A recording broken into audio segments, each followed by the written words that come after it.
Hello, everyone, and welcome back to Mr. Speaker English Channel. I'm Emily, and as always, I'm super excited to be here with you all today. Hi, Emily, and hello to our amazing listeners. I'm Paul, and I'm ready for another fun and helpful English learning session. Absolutely, Paul. Today, we're diving into a fantastic technique that can really boost your English speaking skills. It's called shadowing. Shadowing? That sounds intriguing, Emily. Can you tell our listeners a bit about what it is? Sure thing, Paul. Shadowing is basically listening to a piece of English audio and repeating it out loud at the same time, as closely as possible to the original speaker. Think of it like your voice is the shadow of the audio. Ah, I see. So we listen, and then we try to say exactly what we hear, at the same pace and with the same intonation. Exactly. It's like being a parrot, but with a purpose. It's not just about repeating words. It's about getting a feel for the rhythm, the pronunciation, and the flow of natural English. That makes sense. It sounds like a really active way to learn. Before we get into the details, Emily, should we remind our listeners to do the usual? Oh, you're absolutely right, Paul. Before we jump in, if you're enjoying our podcast and finding it helpful, please take a moment to hit that subscribe button. It really helps us reach more learners like you. And don't forget to give us a thumbs up or a like on this episode if you find it useful. Your support means the world to us. Yes, please do. And if you have any questions or thoughts about shadowing or any other English learning topics, feel free to leave a comment down below. We love reading your feedback. All right, Emily. So let's get back to shadowing. Why is this technique so effective for English learners? Well, Paul, shadowing works on several different levels. Firstly, it really helps with pronunciation. By trying to match the speaker's sounds, you become more aware of how English words are actually pronounced, which can be quite different from how they look written down. That's so true. Sometimes the spelling of English words can be quite tricky. Exactly. Shadowing helps you bypass that and focus on the sounds. Secondly, it improves your listening comprehension. You have to really pay attention to the audio to be able to repeat it accurately. So it's like a workout for your ears and your mouth at the same time. Precisely. And thirdly, shadowing helps you get a better feel for the natural rhythm and intonation of English. Native speakers don't speak in a flat, monotone way. They use changes in pitch and stress to convey meaning and emotion. Shadowing helps you internalize these patterns. That's a great point, Emily. Intonation can sometimes be difficult for learners to grasp just from reading textbooks. Absolutely. And finally, shadowing can also help to improve your fluency. By practicing speaking along with a native speaker, you become more comfortable forming English sentences and speaking more smoothly. Wow, it sounds like shadowing has a lot of benefits. So how can our listeners actually start using this technique? What are the first steps? The first step is to find some good audio material to shadow. It's best to start with something that is at your level, or maybe just slightly above. If it's too difficult, it can become frustrating. What kind of audio material would you recommend, Emily? There are lots of options. Short podcasts designed for English learners are great because the speakers usually speak clearly and at a slightly slower pace. You can also use short clips from English TV shows or movies, as long as the speakers have clear pronunciation. Even audiobooks can work, especially if you have the transcript to follow along with. Having the transcript sounds really helpful, especially when you're just starting out. It is. When you have the transcript, you can read along while you listen and shadow. This helps you connect the sounds with the written words and understand any parts you might have missed. So step 1. Find appropriate audio material, maybe with a transcript. What's step 2? Step 2 is to listen to a short section of the audio without trying to shadow it first. Just listen to get a general understanding of what's being said. Okay, so just get familiar with the content first. That makes sense. Exactly. Then, for step 3, you start shadowing. Play the audio again, a short sentence or 2 at a time, and try to repeat exactly what you hear at the same time as the speaker. Don't worry if you don't get it perfect at first. Just focus on matching the rhythm and the sounds as best you can. So we're trying to be like a shadow, following closely behind the original voice. Yes, that's a great way to think about it. And step 4 is to repeat this process multiple times. Go back to the same short section of audio and shadow it again and again. Each time, you'll likely notice new details in the pronunciation and intonation. Repetition is key, as with many things in language learning. Absolutely. And then, step 5 is to gradually increase the length of the audio you're shadowing. Once you feel comfortable with shorter sentences, you can try shadowing longer phrases and eventually whole paragraphs. That sounds like a good way to build up your confidence and skill. It is, and step 6 is to record yourself shadowing and compare it to the original audio. This can be really eye-opening. You might notice differences in your pronunciation or intonation that you weren't aware of before. Oh, that's a brave step. It can be a bit intimidating to hear your own voice. It can be, but it's also incredibly helpful. It allows you to identify areas where you need to improve. You don't have to share these recordings with anyone. They're just for your own learning. That's a good point. It's a private way to get feedback on your speaking. Exactly. And the final step, step 7, is to be patient and persistent. Shadowing takes practice, and you won't become a native speaker overnight. But with regular practice, you will definitely see improvement in your pronunciation, listening skills, and fluency. So, to recap, the steps are: find audio, listen first, shadow short sections, repeat, increase the length, record yourself, and be patient. That's a great set of guidelines, Emily. I hope our listeners find them helpful.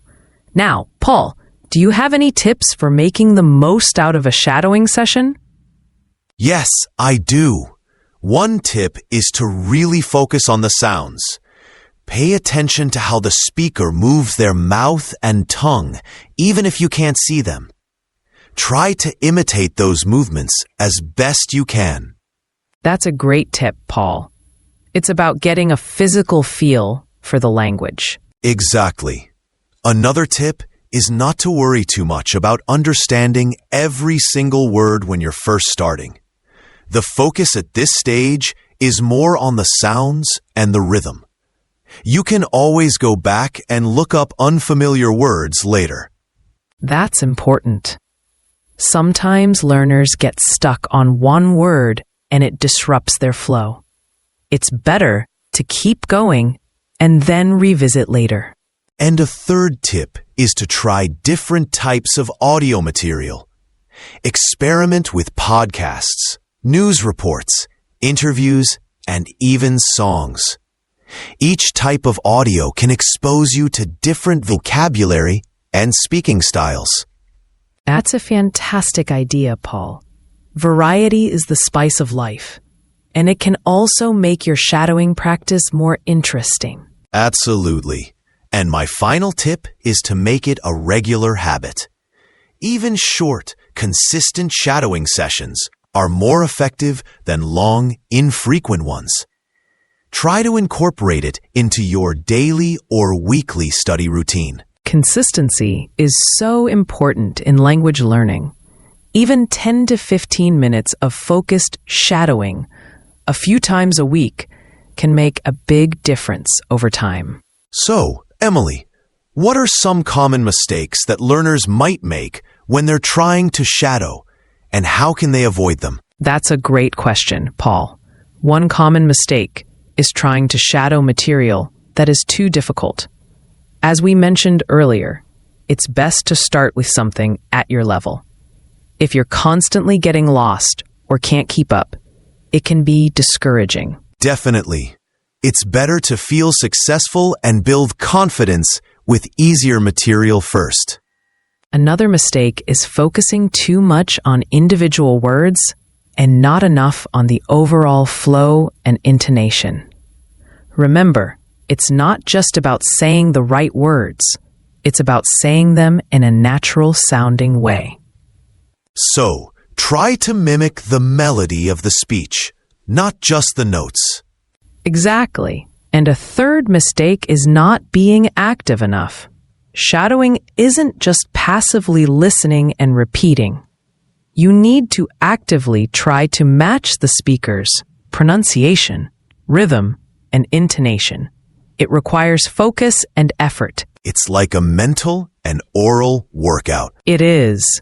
And finally, some learners might get discouraged if they don't sound exactly like a native speaker right away. It's important to remember that improvement takes time and practice. Don't give up. That's such an important message, Emily. Be patient with yourself and celebrate your progress, no matter how small it seems. Absolutely, Paul. Every little bit of practice helps. And remember, the goal of shadowing is to improve your English speaking skills, not to become a perfect imitation of the speaker. So, Emily, can you give our listeners a quick example of what shadowing might sound like? Maybe you can say a short sentence, and I can try to shadow you. Sure thing, Paul.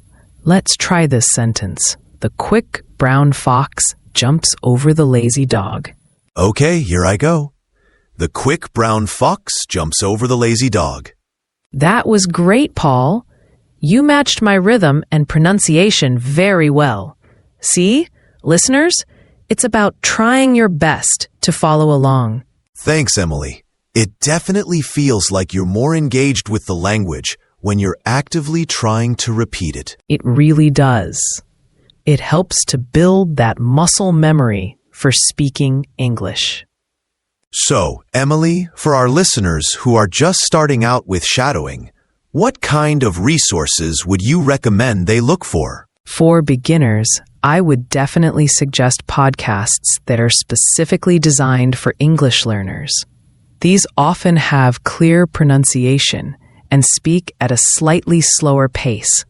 Some examples you might look for are podcasts for ESL, English as a Second Language learners. That's a great starting point. And what about more intermediate learners? What kind of materials could they use? Intermediate learners could start using slightly more challenging material, like short news clips or interviews.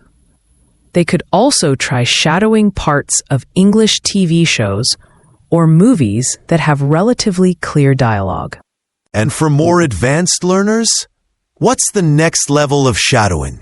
Advanced learners can really challenge themselves with more complex audio, like academic lectures, debates, or even more nuanced and fast-paced conversations in movies or series. The key at this stage is to focus on the subtle aspects of pronunciation, intonation, and even slang or idiomatic expressions. That sounds like a real workout for the ears and the mouth. It is, but it's also a fantastic way to really refine your English speaking skills and sound more natural. So, Emily, to wrap things up, what's the one key takeaway you'd like our listeners to remember about the shadowing technique? A key takeaway is that shadowing is an active and effective way to improve your pronunciation, listening comprehension, and fluency. It takes practice and patience, but the benefits are definitely worth the effort. So don't be afraid to give it a try and repeat like a native. That's excellent advice, Emily. Thank you for sharing all these great tips on shadowing with us today. I'm definitely going to try incorporating this more into my own language learning. You're very welcome, Paul. And to all our listeners, we really encourage you to try the shadowing technique. Remember to start with material that's at your level. Be patient with yourself and practice regularly. You'll be amazed at the progress you can make. And that brings us to the end of another episode. Emily, it's always a pleasure chatting with you. The pleasure is all mine, Paul. And thank you to all our wonderful listeners for tuning in. We hope you found this episode helpful. Before we go, Emily, should we give our listeners one last reminder? Absolutely, Paul. If you enjoyed this episode and found it useful, please don't forget to subscribe to so you don't miss any of our future lessons and tips. And please do share this episode with any friends or family who are also learning English. The more, the merrier. Yes, please do share. And we'd love to hear from you. Leave us a comment below and let us know if you've tried shadowing before, or if you have any questions about it. We always enjoy reading your feedback. Thanks again for listening, everyone. Keep practicing, and we'll catch you in the next episode. Bye for now, and happy shadowing. Goodbye.